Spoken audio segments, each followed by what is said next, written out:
You'll notice in this piece specifically, and a lot of my current work that I'm making right now have these little marks, and it's sort of this process that I go through when I get into the studio to kind of get into the work and hone where I'm going to be making the decisions and what steps are next. It's almost like it's a balancing for me, and it's kind of like my martial arts training. You know, we kind of go through some of the same routines, we kind of get into the groove, and that's sort of what the marks are about for me. It's about starting the process.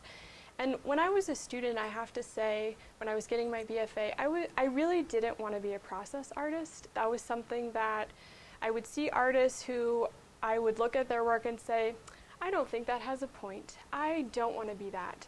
And now I get it. You know, over the last 5 years, I've really kind of come into my own about saying the work is about decisions, and it's about the relationships of the objects. How much weight does this piece have?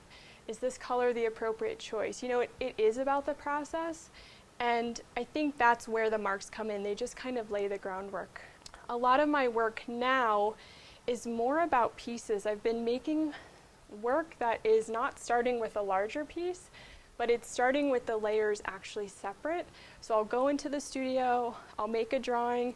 You know, sometimes I time myself. I'll say, okay, I'm gonna just make 500 marks, or I'm gonna do marks for 15 minutes, you know, or whatever comes first. I kind of decide going in, and then that becomes a piece that I set aside. And then I'll get a sheet of clear plastic or Mylar, and I'll do watercolor on that in something that I think may have a similar relationship to that piece of work. And then I'll set it aside. And then I may have 15 pieces that are all done at the end, and then I pull them all together and say, okay, it's time to make decisions and build relationships. You know, I'm going to be layering, I'm going to be stitching pieces together, and instead of kind of starting from this huge aspect and layering as I go, everything starts separate and then gets pulled together at the end.